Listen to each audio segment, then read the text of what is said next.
Hey guys, check out what I can do. What's all this? Well, would you look at that?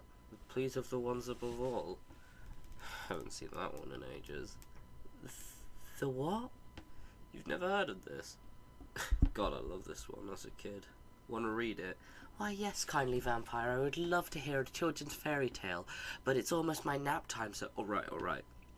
Do you want to hear the bloody thing or not? Yes, please. Cool.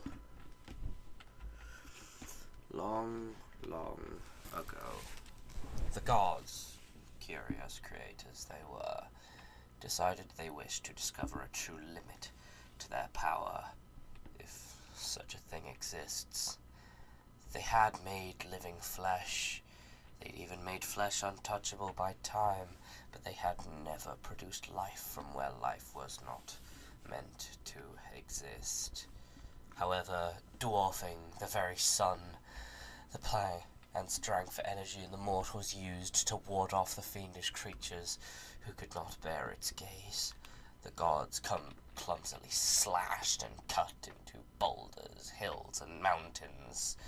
With the delicate and small tools they had procured, their hands simply too large. They could not grasp the mortal art. How? It was almost amusing that something so trivial the mortals did to show their affections and emotions was something so far beyond the gods. So the gods asked the mortals and the semi-mortals for help.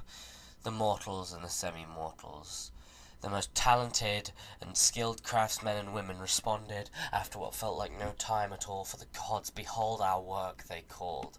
And as the gods descended, they saw 3 towering statues of stone, sweat, and blood.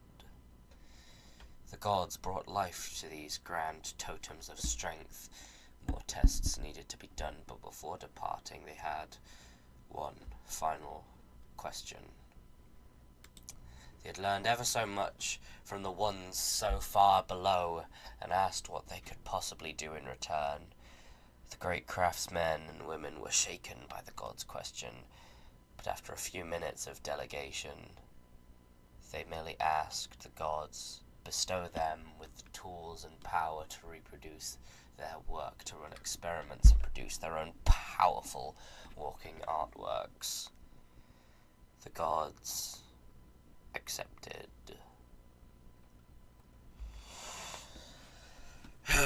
So there you go. A nice little story about how no matter how powerful a being is, there will always be things they need help with. Or a nice little story about how no matter how powerful someone is, they always have a weak spot. I wouldn't call lack of artistic talent a weak spot, but sure. Well, it wasn't necessarily lack of talent, they were just too stupid to make the tools bigger. Well, you never know. Maybe that was the limit they were looking for. I'm sure all the powerful beings who could make rocks live couldn't make big tools for... Alright, I get it. Let's just see what else we can find. So, how was that? I mean, I quite like it personally. But, like, I made it. So, you know, what was your opinion? Basically, I should probably explain, that whole thing. Very different from my usual content. But, basically, what I wanted to try was making, like, a bizarre you know, like, one that I particularly remember is the myth of the Vikings, not the Vikings, the Norse gods, making the chains for Fenrir out of things that no longer existed, like the footprints of a cat. I know there was something to do with mountains, I can't remember exactly what it was. But I think, personally, I was quite successful, with that whole venture. I just thought it would be funny, a funny idea and concept if these all-powerful entities couldn't craft golems because the tools were simply too small for them to use. Although it did get a kind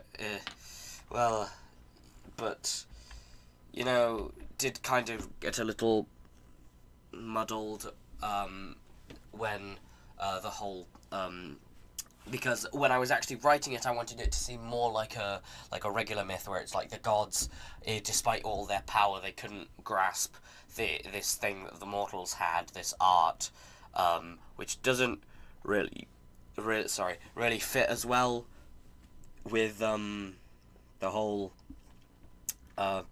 silly little. The tools were simply too big, too tiny for them to use. Their hands were too big. But, you know, I think overall I was pretty successful, and, yeah, hope you liked this little mini video. Bye.